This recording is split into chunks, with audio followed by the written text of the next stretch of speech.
Hello? Yeah, I can hear it.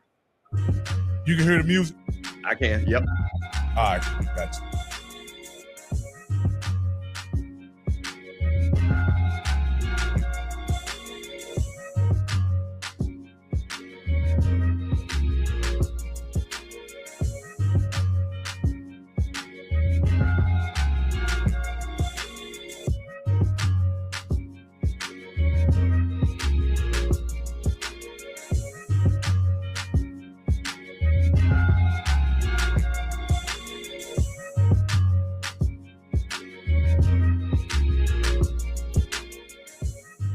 Hey, what's up, everybody? I'd like to welcome everybody to HBCU Coaches Corner. I'm your man, Rocky, along with my co-host, Mr. Campbell. You are tuned into HBCU Coaches Corner. We have our featured host on the way. And just as I call his name, hey, he made he's making an introduction as we speak. Just give me a thumbs up. Coach Cole, once you're ready for me to bring you in. But before we get started, Mr. Campbell, I gotta say, how you doing, man? Hey, man, listen, we're doing great, man. Listen, every Sunday we getting down on sipping on Sundays, man, and having a good time, man. It's about to be springtime. You know, I laugh with Coach. I think he jumped on there with you, and he said, "Yeah, we talking basketball because this is HBCU Coaches Corner. We can't just do football. I'm gonna bring some baseball folks on here because we got to talk to the coaches." So, man, you know, we've been able to have some basketball coaches on there. We got a couple of more working on some big names and stuff like that. So, man, super excited what we got going on, man. And we're bringing up my guy. What's up? None other than the SWAC legend himself, the champion, our championship coach. What's up, man? Shoot, boy, look, trying to work some new magic with a new machine I got. Oh, okay. I got to load up. Look, I'm getting prepared for the fall, but I know make sure we do our due diligence. I got it. Hey, Coach, if you want me to put you down, I when you give me your thumbs up, I'll bring you back up. Okay, do that. All right. But Mr. Campbell, there's a couple things. There's a couple things we could address before we get this show started. One of the things is I've been checking out SWAC baseball standings, right? And I got to say Bethune-Cookman is lights out, right? But when I look at their roster, Coach, I can't pronounce any of the names on the roster. Can you do you know anything about the Bethune-Cookman baseball team and what they have going on over there? You muted. What about now? Yeah, you good. So, you know, we kind of talked on this on Sipping on Sundays with Perry. Perry came on, and Perry, of course, Southern has a great baseball tradition, and so does Jackson State. But the thing about Bethune-Cookman, remember, they're in Florida. So they've always had Hispanics on their team. So their coach, that's now Alabama State's coach, he started that trend of having it. So, again, Bethune-Cookman has always recruited Hispanic players. That's part of what their DNA is. And I'll tell you this, and people know this, that in SWAC baseball, period, it is a lot of Caucasian players. Fam, you got a whole lot of them.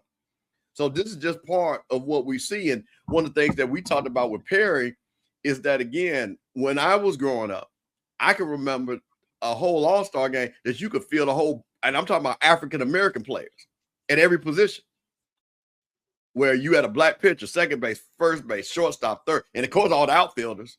I don't think you might not have had a catcher, but even Charles Johnson was good at one time. So you saw a lot of it. So again, baseball has changed where now when, you know, and shout out to Alabama State, they've won the men's, which I didn't know this, and we kind of talked about this, the men's tennis tournament 5 straight years. But guess what? The majority of their team is Caucasian men, you know? So this is just some of those things that, again, being at HBCU, we don't ever discriminate. If you can play, they're going to go get you. So that's one of the things. And, of course, you know, baseball is big in the Cuban community, Hispanic community in Florida. So you can get players. And that's what Bethune-Cookman's built their team off of. Florida A&M, same thing, where we don't have as many Hispanics as Bethune does. But we, you know, our team is very multicultural. I mean, when I looked at the roster, coach, I was actually surprised, Mr. Campbell, and because again, I peek in at well, we follow football, almost seems like play to play for each team, and then when it comes to basketball, we look in at basketball and we follow basketball and we know who the star players are and the players who are making some hay. And most of those players come from our culture. Just be honest with you. This is my first year peeking in on baseball and some of the other, even track and some of the other sports, tennis, whatever, and even now golf. Now that Prairie View has won the championship in women's golf. So I'm getting to understand that this HBCU culture, it's very diverse.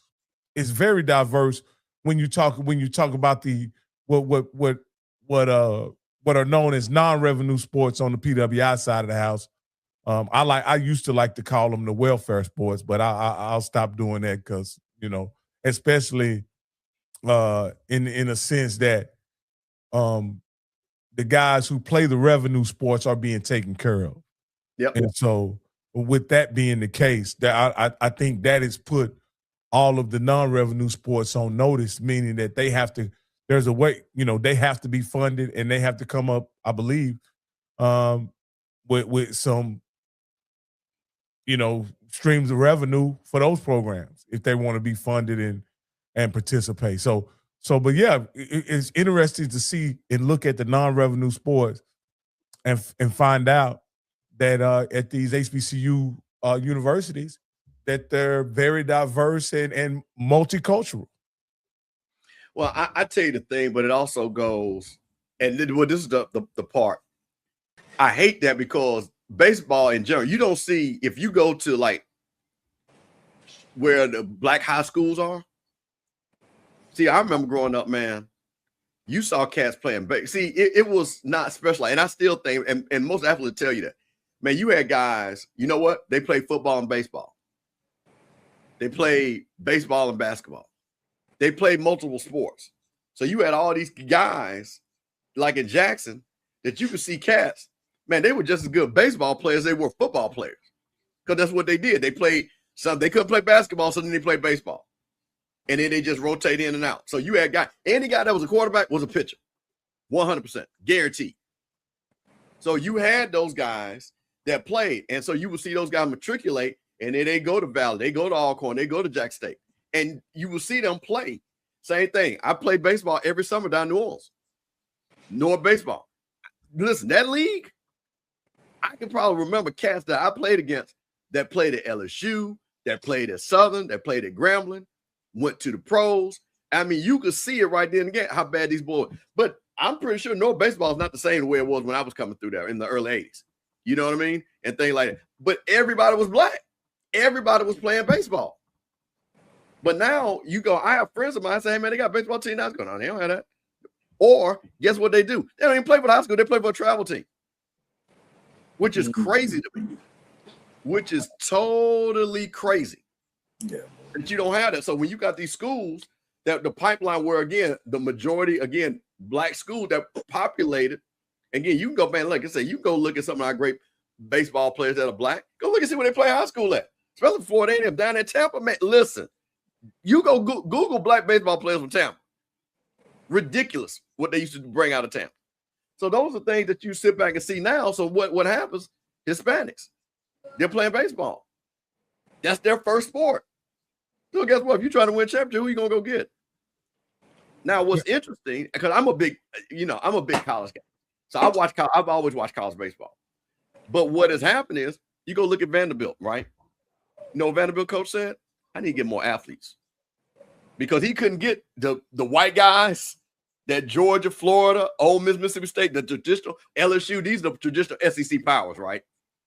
Mississippi State, LSU, Ole Miss, Florida, Georgia sometimes, not Tennessee's gotten good. But I'm talking about just overall. So you know what he said? Let me go get some black kids. Yeah, black. I'm talking about Vanderbilt. I'm talking about first round picks. Because he could go get those kids and bring that athleticism back. And that's how Vanderbilt, Michigan's doing the same thing. They're bringing more black baseball players. So you see the opportunity there for the kids. But again, we don't play enough of it for us to get the opportunity. Hey, Coach Cole, we were just talking about well, I was looking at the baseball standings and saw that Bethune-Cookman was having a hell of a season in the conference, and I went to go look at some of the players, and I wouldn't characterize them as white. I can't really pronounce their names. You know what I mean? Oh, it looks like they're mostly Caribbean, Hispanic Caribbeans at that. And well, so they down there in that area. You know, coming from Cuba, some of the best baseball players is, you know, coming out of Cuba. I think what's happening with African American baseball players, you know, I played baseball too, is that when they start taking away all the programs, you got to have money now to play. You know what I mean? It was a time that every park had a baseball league, you know, for black kids in black neighborhoods. I think you don't have that anymore, you know, and that kind of hurt us down the line, even today. You know, when you look at the big schools, you might see 1 or 2 or 3, you know, black baseball players on the team. And that's just about it. You know what I'm saying? Because a lot of us just don't play baseball, you know, early. So and that could be a issue and a problem. But it doesn't surprise me about Bethune-Cookman because that's the makeup of the state of Florida. You got all kind of you know, nationalities down there. You know, and when you're looking at guys from overseas, you know, like Coach Bishop was saying, shit, that's their first sport over in some countries. Yeah. Hey, Coach, I think you got an announcement to make, Coach, before we get started, and go ahead and make it, and then we can carry on with the show. Yeah, I you know, I got a call that Coach Wright couldn't make it. I wasn't given an excuse. It was just something came up. Unfortunately, you know, for us and our fans, that we wanted to kind of reach out and welcome him in. You know, I don't know what happened between the time I've talked to him on the phone and he called me about a link and actually coming on the show. You know, I sent the text out to him right after I got a call to ask, you know, hopefully nothing happened seriously where he couldn't make it on the show. And I'm pretty sure hopefully we can down the line, you know, I'll reach out to Cable, who's the athletic director, and maybe he can give me a reason because, you know, we owe our fans, you know.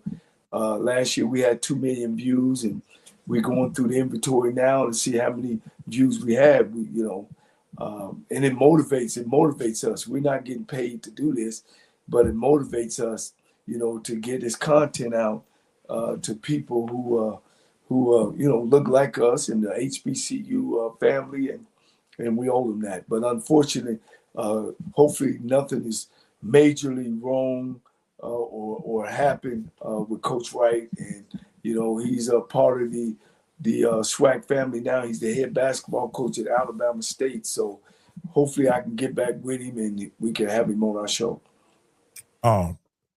No doubt, Coach. No doubt, Coach. Like I say, when we hear about things that come up, the first thing we think about is, I hope everything's okay with him and his family.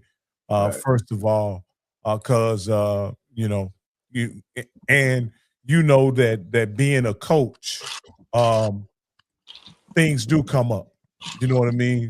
Because you're not only responsible for you and your family. There's probably at least 15 other families on the baseball team that you have somebody on the basketball team that you're responsible for. And so we also want to make sure that, I hope nothing is going on with his players or anybody related in the program or anything like that. So we hope everyone's safe, and it's just something that is in the grand scheme of things insignificant, and that he's able to reschedule with us and come back on. So we're definitely gonna keep coaching our prayers till we get some word about. Right. Yeah. Hopefully I'll reach out to the athletic director, and hopefully he can give me you know, hope that everything's okay. Yeah. So That's what's important. We don't want nobody to get hurt or hopefully anything like that. Yeah, Coach. But let me kind of clue you in, and Mr. Campbell. Mr. Campbell has been part of it. To be honest with you, there's been a bit of a conversation going on around in the SWAC media in the SWAC media space, HBCU media space. And I agree with Mr. Campbell when I was talking to him prior to us going live. What we've been discussing is pretty much discussing is water wet. You know what I mean? When you talk about who's the most dominant football team in the SWAC the last 5 years, I don't think there's any. Go ahead. Yeah, I'm sorry, man, to break. We had a. I don't know if y'all know we had a death in the conference. No, I did. Yeah. Former head coach at Arkansas Pine Bluff. Coach Coleman. Coach Coleman, man, and I had an opportunity to meet him and face him and all that kind of stuff. So I want to say reach out to him, his family, the University of Arkansas Pine Bluff family as well. That you guys are in our prayers, and that Coach Coleman was really a Christian and really a guy of church and that type of thing. And so we want to wish him and his family, our condolences. So I want to make sure I get that out as well. Mr. Campbell, being the historian, what do you remember about Monty Coleman? Hey, man, I remember Monty Coleman playing for the Redskins. Yeah, that's what I remember about listen, Super Bowl champion. You know what I mean? Playing for Joe Gibbs. So that's the thing about him. When he comes back to HBCU as a coach, man, and that's why I saw it was like Coach said this ain't the first time we had players to coach for us that played in the league. Coach, everybody, all the NFL comes like, bro, we've been doing this. So he was one of those guys. That was one of those guys that Coach talked about. And so he's the only coach in Pine Bluff to win the SWAC championship. Unbelievable. Most of his seasons were losing seasons, but he did win the championship on his winning season. So, he did a great job for Pine Bluff. And like I said, man, he's a man of God and just a great fellow to meet and talk with. And, we shared our little time together. So, again, our condolences go out to his family. Now, Coach, was just to get some history on Pine Bluff and where if I did my research correctly, Pine Bluff was not in the SWAC when Coach Coleman played at Pine Bluff, correct? Right. Pine Bluff, Alabama State, Alabama A&M, they were all Division II schools back in the early 80s.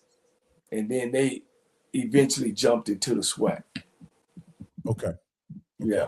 And maybe even the late 70s. Well, I know it was the late 70s for a fact. But I know when I came into the league, A&M was Division II, Pine Bluff was Division II, and Alabama State was coming into our conference because we actually put them on our schedule. Absolutely. Yeah. Well, Coach, as I was saying, there's kind of a, I don't know what you would call it, because debating whether Jackson State is the most dominant program in the SWAC in the past 5 years and currently, I don't think that's much of a debate. I think they have all the evidence to prove it. Yeah. And it's good. And I want to get into that as well, too. And, it ain't no question, man, that Jackson State's been one of the dominant teams probably for the last 40 years when you really look at it.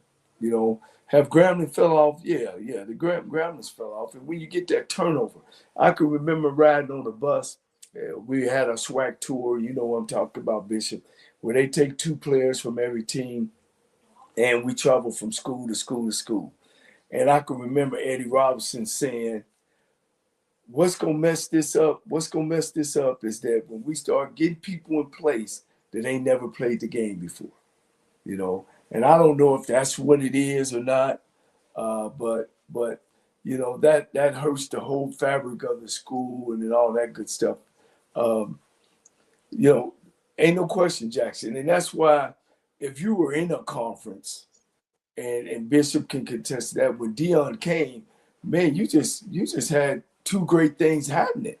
You know what I'm saying? We were giving Deion all the praise, which he did a great job, but we really should have been giving Jackson State some of the praise because we gave him the platform, the biggest platform in the SWAC. And can we say, Bishop, black college football? Oh, well, in our era. I mean, it's no doubt. I mean, I told people this, listen, man, Deion is country city, just like Jackson. You couldn't have had a better, other than maybe going down to, and even Southern, I don't think, because of just the culture. Deion is not Creole, Cajun, New Orleans. He is a country dude, you know what I'm saying? But got that sit in for Florida. And that just matches Jackson's personality. So, you know, I thought that, you know, again, and I will say this too, and I will stand on this. No matter what anybody says, Florida State didn't do it. Right. It was HBCU. They helped him get his degree, for him to get the job. Shout out to Talladega, which Coach Wright coached that, which was going to be funny. I was going to bring that up. And then Jackson State gives the opportunity. So again, if you don't have that, because you can't even coach him for Talladega, you don't get the thing for Talladega. And God, Jackson State been averaging over 20,000. They've been the #1 Division I AA program in the country. You know what I mean? And we put ourselves down. You know, we don't even recognize that as HBCUs. Jackson State, Southern been in the top 5 for 40 years that I've been around. Win, lose, or draw. You know what I'm saying? So it was a happy marriage. Jackson State took and gave Deion the platform, and Deion said, look, we going national.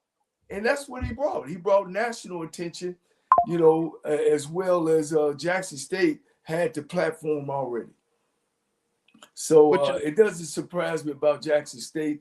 We talk about the Gremlins, you know, and I told you that, you know, I told you the other day that, you know, championships start up top. They start out of the president's office. You know what I'm saying? You are the only participant in the conference. Everybody got to be in line. You know, the president, the AD, and the head coach. You know what I'm saying? Doug Williams came in there and won championship after championship. You know, on Doug Williams' 25th year, his 25th year of winning the Super Bowl, Rocky, you know what Gremlin done? Instead of holding some NFL fundraiser, they fired him after the 3rd game of the year. Wow. And the year before that, he had won a championship. He had won a SWAC championship. See, we can't do that, man. You know, we don't take advantage of those opportunities sometimes, you know, because we get too personal. You know, that's us. You know, we get too personal. And when you start getting too personal, you messing up the whole program. You know what I'm saying? And you can't shine like you can. You know, when I look at Gremlin and because let's be honest, Gremlin's brand transcends HBCU sports in a manner of they were the flagship program for HBCU football. Everybody knew Gremlin and the Eddie Robinson story, right? Even when I would peek in on HBCU football through people and acquaintances that I had in my life, my sister for one, and other people who I knew that were affiliated with HBCUs, I would peek in from time to time, and on 2 separate, I guess, eras or whatever, Doug Williams had won championships at Grambling. And so they kind of carried that same Eddie Robinson mystique of the G on into the 2000s with them winning championships. Now, I can tell you the first time I heard something negative about the Grambling program was in 2013 when the players boycotted, and I think they ended up forfeiting the game at Jackson State. All right. Now, you would think with something as significant as that the program would have taken a dip, but in just doing my research, they end up hiring hiring Coach Fobbs, and he comes back and wins 2 championships back to back 2 years after the boycott. So it almost seemed like Grambling was literally an unstoppable force in HBCU football and in the SWAC. And as we move into the 2000s, and they haven't had a winning conference record in the last 5 years, I have to ask this question: what happened to the program? Like, it seemed like a juggernaut that just couldn't be stopped, but ever since 2000, they haven't been able to get their footing. And so I asked the question yesterday, didn't get much, much. You gave me some context as to, what's going on with Grambling now. But my deal is that, like, how did they lose their way, being that they were, and for the most part, was the flagship program in HBCU football? One thing about it is when politics start getting into coaching, which it is now. If you notice, championship programs, coach, don't get rid of their winning coach. Now he might leave, but they don't get rid of their winning coach. They work whatever out. Doug Williams probably should have still been at Grambling if he wanted to. See, he had political problems then, and then that's when he left. And we'll have him on the show, and I've talked to him several times on the show, and we can bring him on the show. You know what I'm saying? He won the national title back in 2000, 2001, somewhere in there, or 99. And then he came back and won it again. Then we get Coach Fobbs. Coach Fobbs did a hell of a job of coaching. And then, you have a down year and then you run him off. That ain't Grambling football. That ain't Alabama football. That ain't championship caliber of the politics that goes on behind closed doors. Here's the other thing that I noticed in the SWAC. When the SWAC hires SWAC people, coach, they're better off. When you look at programs, and white PWI programs too, when they hire their own, they have winning programs. Like the University of Miami, when they were rolling. You know what I mean? They hired their own. Then they brought a guy back, right? He went to the national championship. When you hire your own, and that mystique of your own, you have better programs. When you bring people from the outside, they come in with I'm going to show y'all how to do it. I've heard that so many times at Texas Southern. I was there under 2 or 3 different coaches, and every time they'll come in, instead of building off of what you have, you lose tradition.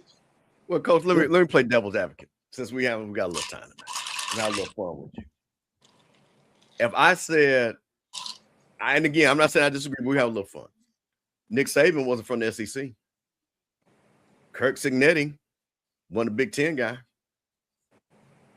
What about situations like that? Well, Sark down at Texas. He didn't play in the SEC. I don't understand what. Well, you're saying you bring your own. I'm saying I'm showing you where the own. HBCU. Yeah, well, no, HBCU, I'm just asking. No, I'm asking the question. So you're saying on HBCU that applies? I'm just asking the question because I'm just using those examples. Yeah, and things like that. So that's why let me say this too. And I'm not necessarily saying just the football coach. I'm saying maybe the president, maybe the athletic directors from that university. There's somebody on the campus that should be the matriarch of that campus. Because let me say this, about winning, man, it's about building. It ain't about tearing down and starting over. It's about building. And if you ain't got people in them places, then you running like on a treadmill. You're not growing, you're not moving forward. So yeah, Nick Saban won everywhere everywhere he's been. Same thing as McNetty. He won everywhere he's been. Same thing as Tremaine Jackson. He's won everywhere he's been. Coach Broadway has won everywhere he's been. There's some guys that have a winning formula. We talk about it on our show that you know, and especially when we look at Southern University shouldn't be going out trying to find a first-year coach. Man, they average 18,000 fans a game. They got a great program. They should go out and go look for a guy that got some championships behind his belt. We ain't got to start over. So I think, and that's where it comes about when I talked about president, AD, coach. Everything is in line on our program is important. This is what we want to do. Coach, I go back to something you said. Now, this was in 2024 when you said this. And Steve McNair was, excuse me, not Steve, I apologize. Fred McNair was potentially the hiring person, the person who was going to be hired at Texas Southern. Yeah. And you brought up the name of a young man that I had not heard before. And you said, hey, who they need to hire is Tremaine Jackson over at Valdosta State. And he's not only an alumnus, he can, you know, he's from Houston. Right? Right. Now, again, later on that year, he would play in later on that year, because you got to understand the Texas Southern hiring cycle went all the way into 2024. So later on that year, Tremaine Jackson would run the table and end up in the Division II championship. And of course, we all very much more acquainted with him now as the Prairie View head coach. But my point in bringing this up, Coach, is like if your alma mater had just called you as a esteemed alumni of Texas Southern and said, hey, we got this job open. Who are some guys, some young guys that are up and comers that could probably do a good job here at Texas Southern? Rather than them calling you or maybe not, maybe even you, maybe some other esteemed alumni, rather than call you, who is a championship coach, they went with their own, way of doing things, and hired Chris Dishman, who's been okay as a coach, but he certainly didn't make the splash that Tremaine Jackson did. And I'm gonna swing this to Mr. Campbell, because I think this is important, considering how everything has turned out for Alcorn, Texas Southern, with that situation. Do you think if we went back to those moments in 2023 when it was time to renew Fred McNair's contract and TSU was looking for a coach, if Fred McNair had been rehired and Texas Southern had hired a guy like Tremaine Jackson, could the face of their program be different right now than what they are? Well, here's the thing. Let's talk about the root cause. The reason why Fred was not at Alcorn because of money. The reason why he's not at Texas Southern is because of money. That was the root of the issue. So again, Fred wanted to get a pay raise. Alcorn said, we're not going to pay you that. Probably couldn't afford that. He went down to Texas Southern. He wanted to get $330. Texas Southern, we can't afford that. So when you look at these things, we got to talk about the business aspect of how some of these things happen.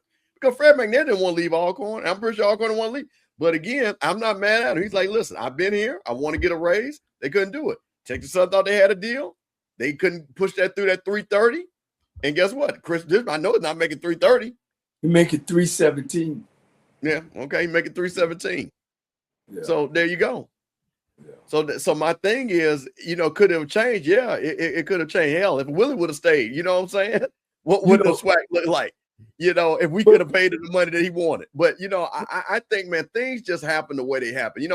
Tremaine Jackson, this ain't no see. He applied for the FAMU job. If we had interviewed everybody that applied, he could have been the FAMU coach before he even got down to Prairie View. Well, I'm going to take one out of your book, Campbell. Florida A&M hired championship coaches, coach. Y'all haven't until this last incident came about, and then I think one time before. No, you guys took Billy Joe, who was national championship coach, right? Yeah. Rudy Hubbard, national championship coach, right? You see what I'm saying? But we got some programs and some people that's not aligned. You know what I mean? Like Coach Golf got on our show and said, the president said, you the AD, you handle athletics, you go find us a coach. He didn't have to use street committee. He didn't have to use none of that. And some of these schools, these schools just don't go out and hire championship coaches. For some reason, I don't know. I don't know what's going on behind the politics. You know what I'm saying? Come on, man. Texas Southern, we've been down for years and years and years. You go back and look at the coaches we've hired, man. It's you know, you know, Steve Wilson. Unfortunately for Steve, I know he won a championship in the '90s, in the mid '90s, man. But you know, by the time he got to Texas Southern, he was coming out of the dust. You know what I'm saying? And unfortunately, that's where it is. But everything starts from the president's office. All of a sudden, you know, they starved my man. What's my man that didn't want to come on our show? I can't even think. Graves. They starved Graves. You know what I mean? They starved him and his staff. You know what I'm saying? Then next day, you know, out the president's office, they got $2 million. You know, paying him $400, hire whole staff, just open up the floodgates for him. Make sense out of that, guys. I'm gonna say this, and I don't want to get back in the old story. I mean, with my brothers at Alabama State, you know, we won 2 back-to-back Eastern championships. The administration went and hired an investigator to investigate they winning coach. Campbell, who does that? Who does that? You know, we do some wild things in this HBCU realm. We do, man. And I've seen it, man. I've been a part of some of it. You know what I'm saying? But that's kind of where we are. You know, Prairie View, you know, went out and got a super president. She hired a great AD, man. The AD know that, look, I'm going to get the best coach out of here, you know, and this guy's it, you know. Here, let me give you guys an example. Let's say Texas Southern. And believe me, guys, I ain't against nobody, but here we are. If we're going to hire Chris Dishman at Texas Southern, he's doing a great job. He got a winning season the second year, man. Look like we going places. But if you're going to get a guy with no head coaching background, why not bring alumnus in there? You know, we have Brett Maxey. We got the assistant head coach at Prairie View and Daryl Colbert out there. You know what I mean? We had guys that's in KJ Black. Oh, yeah, no, Texas. I'm sorry. Yeah, KJ no, Black. but KJ No, Black. I'm sorry. Bring That's Prairie KJ View. Black. Yeah, y'all wouldn't went wrong with hiring KJ down there. Listen. No, so if we gonna go out and get somebody, then get one of us. You know what I'm saying? That's all I'm saying. Hey guys, I want to break in here a minute and let everybody know you can call in. You can call in at 760-548-9951. The numbers at the bottom of the screen. The phone lines are open. So if you have something you want to say, you have a point, we're kind of freestyling here tonight. We had a interview scheduled with Coach Chris Wright, Alabama State's new head men's basketball coach. For unknown reasons, something came up and he wasn't able to make it tonight. We hope that we can get him back on here really, really, really soon. He's a pretty impressive guy, and considering what he's been able to do at the NAIA level at Langston, and we believe that Alabama State hired them a fine coach and a winning coach to continue their program. In fact, they won a conference tournament just 1 year ago, and so hopefully Coach Wright can get those guys back on track and have a good season at Alabama State. So, but again, we want to send a shout out to Coach Chris Wright, and then hope that everything is well with him, his family, and his Alabama State family as well. Yeah. Campbell, come on back on here. That, Campbell. No. I'm getting texts from people asking me questions. Let me say this, Campbell. Go ahead. And you can attest to this. Y'all hire your own, right? You just hired great quarterback, handsome, great family. Just tell people how much money y'all don't raise, Coach. Y'all ain't kicked the ball off. $250,000? $250,000? Over that. in less than 40 days. So why 40 days and 40 nights, Coach. Paulo, are you there? Yeah. 40 days and 40 nights. Why we need to go somewhere? Oh, okay. I'm gonna bring you on in just a second, okay? But go ahead. You good, bro. Exactly. Right. Hey, bro, we definitely going to get him on. We're working on. I'm working on that. Absolutely. Hey, we got a caller on. If y'all ready to take it, let's do it. Oh yeah, let's go. Hey, caller, you're live on HBCU Coaches Corner.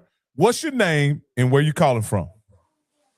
Man, look, it's Doc Holliday, HBCU Overdrive, calling straight out of Oak Cliff, Texas, baby. Oak Cliff, Texas. Hey, that's not far from me, Yes, Doc. sir. I know you in Waco. You in Waco. Hey, did you go to university? You went to Waco High. I went to Waco High. We won games. See, you know what? That's bogus right there. But no, man, hey, I had a chance to listen while I was at work earlier today. I had a chance to listen to your show from last night, and what you did on there, you put out some good points, some great gems, and for all the for people that's hating on what you put out there, I mean, the proof is in the pudding. As far as being having a dominant program with both Jackson State and FAMU, so I understand where the reason why you put that out there, because people were talking about it. Yeah. And said Brad's giving y'all the brass monkey of the brass monkey award for the week. I guess that's what they call it over there on the 12 channel. But no, you put out some good stuff though, man. Hey, thank you, man. Hey, I just put out the facts, and like Mr. Campbell said earlier in the show, I was simply saying that water was wet, and by pointing out the fact that Jackson State is the most dominant program in the SWAC the last 5 years. But one of the more interesting points that I was able to kind of discover through evaluate everybody's conference schedule and record over the last 5 years, to find out that a school like Grambling is closer to Valley than they are Jackson State. Even though they have two victories against Jackson State the past 2 seasons, when you look at their overall record, they're much closer to Valley than they are Jackson State. And so, that doesn't seem that that's the case, but that's truly the case when you break down those schedules. And so over on that west side, Coach, because that's what you basically talk about, right? On the west side, you got what? Southern, Prairie View, Grambling, then Mississippi Valley, Texas Southern, and Pine. No, Mississippi Valley is on the east. Right. Oh, that's right. They're on the east. They're on the east. Right. So the two programs, Grambling even down. The two programs' fortunes that changed pre-COVID, post-COVID, and I'll say two programs, their fates have changed. Grambling and Alcorn, their fates have changed since COVID. They are not the same programs that they were prior to COVID currently. And that's just the truth. Now, Alcorn moved to the west. Is that correct? Am I correct in saying that? They moved to the west? They moved to the west after when we did conference realignment. Yeah, when Bethune-Cookman and Florida A&M came in. Yeah, they moved to the west, which you would think, considering the East wasn't the East participant in the SWAC championship. Didn't they have a pretty dominant record against the SWAC West when Alcorn was over on the East? Oh yeah. Yeah. Oh yeah. I that Alcorn was Southern's kryptonite for a minute. You think about it. If you think about it, Alcorn going to the Celebration Bowl, what, 3 out of 4 years? And then, of course, COVID comes. They move over to the West, and then you see, of course, like you said yesterday, when Prime comes in, you get the fan base going. They win the East. They win the whole SWAC. They go to the Celebration Bowl. Of course, we know what happened after that. But at the end of the day, like you said, we did, Jackson State doing it with 2 coaches. And the only time we slipped up, and we really wasn't a slip up, was in 23 when FAMU went to the conference championship and they won the whole thing and went to the Celebration Bowl, won the whole shebang. But to do it with 2 coaches in that time span, in 5 years, it still says a lot about your program. Yeah. Well, let me ask you this, Mr. Campbell. Coach, were you saying something? Well, I was just saying that, they got coach over there and, he won 7 games this year, in his second year. So, look to this year that maybe he got it going in the right direction. Who is that? Coach Joseph. Oh, you talking about, but Coach, I think that, like, in my opinion, though, that winning record is a bit of a fugazi, Coach. I think in the SWAC, let's just be honest. In the SWAC, to truly get a sense of what a team really is, you can just really look at their SWAC record, right? And that tells you what a team really is. And Grambling, though they beat Jackson State the last 2 years, they were 3-5 one year and 4-4 the next. Coach, that at Grambling, that doesn't cut it, does it? Well, you got to look at the situation. You got a new coach in there. He has made some improvement, but if you want to, go by that Grambling, because every year, nobody knew that Indiana was going to win the national title. So it ain't necessarily about the helmet. It's more so about the coach that had the opportunity to try to turn the program around. And so I can't take that away from him. I got it. The G on the helmet, the mascot don't win games. The coach is the one that wins the game. So I understand where you're going with it at. Fanfare, yeah, that sounds good. But I don't think it's fair to throw it out on Coach Joseph and his staff because he is moving the program forward. But I get what you're saying. Hey, Rocky, listen. Coach, what? Go ahead, There was a time where that last comment too. It was a couple of games in there with Grambling that they ain't had that G on their helmet. Hey, look here. Hey, my man, boy, some folks about to get fired too when that happened. I remember talking with Doug Williams saying, man, if they don't get that G back on that goddamn helmet. State Fair Classic, and my mom, so Mr. Campbell and Rocky met my mother when we came to Tallahassee 23. And she looked at me, she said, talking about my government name. She said, David. She said, they don't have no G on their helmet. I said, no. I said, he took it off. I said, why you take it off? He said they want to play like they want to play like Grambling me. So she's like, oh, he's gonna be fine in the next year. Yes, sir. Look what happened. Yes, sir. What happened. Hey, again, that's what I'm talking about, hiring folks from the outside. You don't do your program like that, man. Can you imagine putting some red in Florida A&M's uniform? Campbell he ain't been no sleep. He get in his car that night and drive down there. Hey, Doc, I appreciate you calling in, my brother. Hey, and, I want to send a shout out. Thank you, man. Appreciate it. Send a shout out. People was asking about Quentin Morgan on the chat, man. And hopefully he gets on. I had a conversation with him a couple weeks ago. He's doing well as a coach, and I really feel that he should be on somebody's sideline. So we're pushing and praying. Who is that right there? Quentin Morgan. He was the head coach at Langston. Oh, okay. Yeah. That was a good guy. Now, Yeah. Rocky, listen. And my phone is blowing up. And I got a direct line to them G-men. And them G-men say you use select here. So now I literally got this link. And the G-men wanted to show you what they said, what dominance looks like recently. So I'm going to share this. So I want you to see something. Because somebody said, they said, tell that dude that don't have no swag hours. He said they saw the show. And they said, listen, they said, we gonna give you a grant. Now, this is what I'm just saying, somebody for Grambling sent me this. Just sent me this. They said, I want this link to be put up, Mr. Campbell.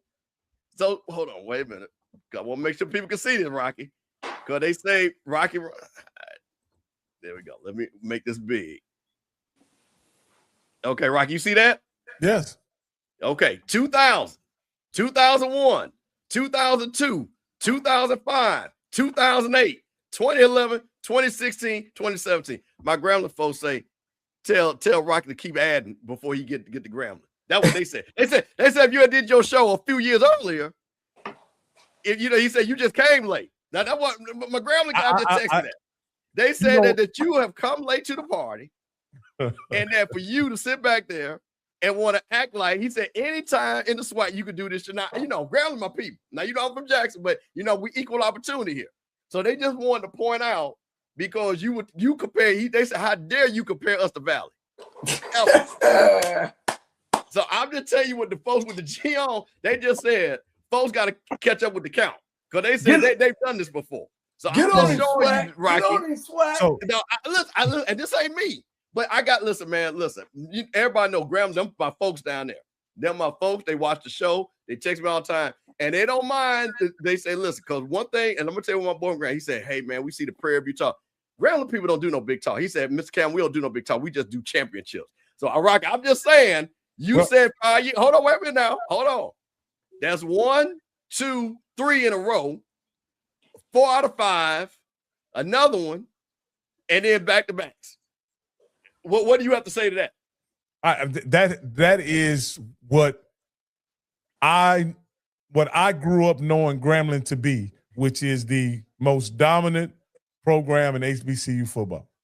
Like, that's what I grew up understanding. The history of Eddie Robinson, the history of Doug Williams, and I didn't know at the time, but Doug Williams had a break, and then he came back, won championships. And then Melvin Spears won championships. And that's 4 different coaches right there, Coach.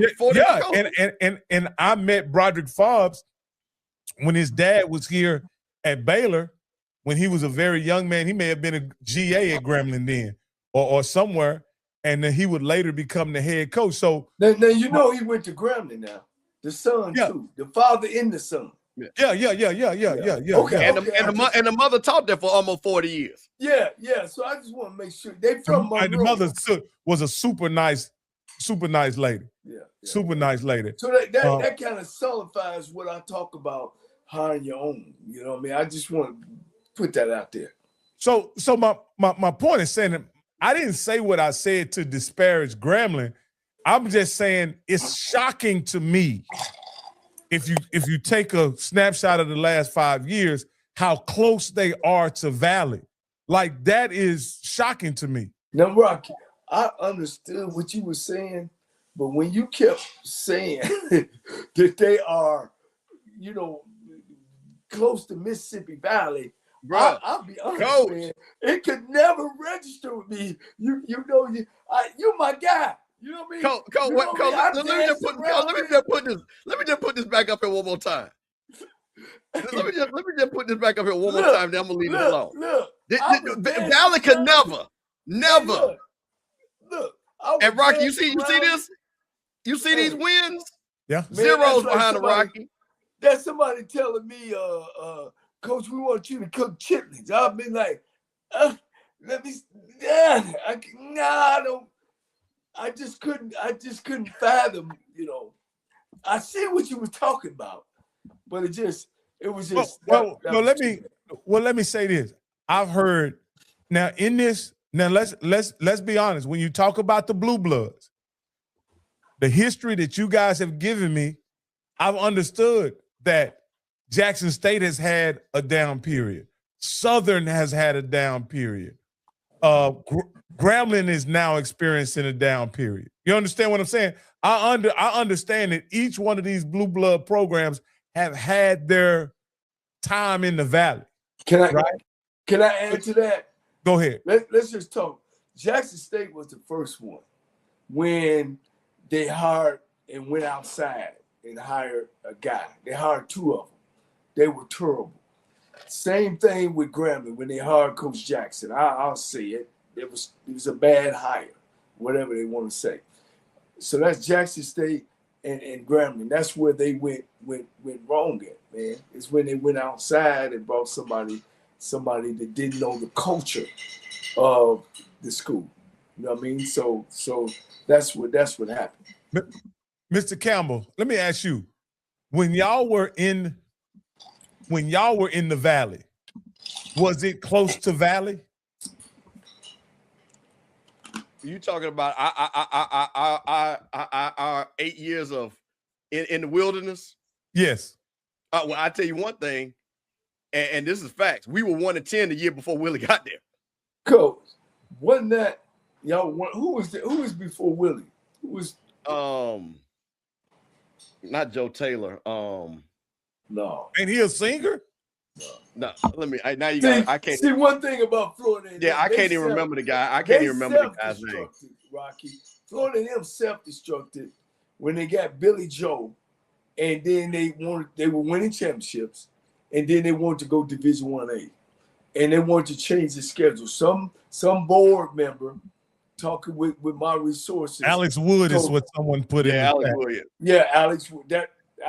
Alex Woods and Coach Bell. And them good dudes. First of all, they're good men. I know them personally. They're good men. But them coming into our conference, man, they were not ready, man. They were not ready.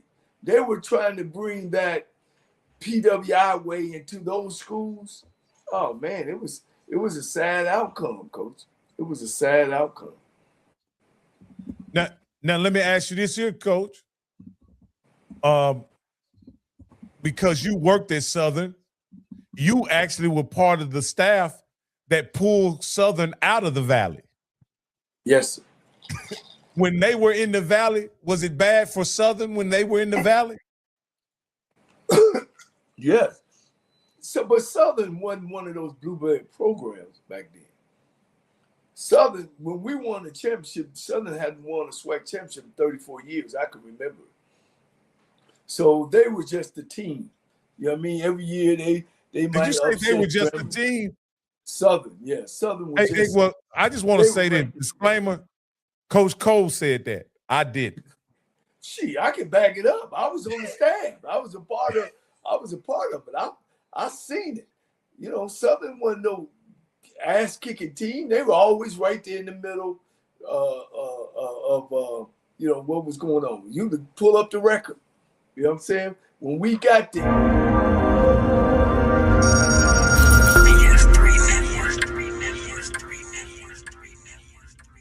BS3 Network. Changing the way you watch TV.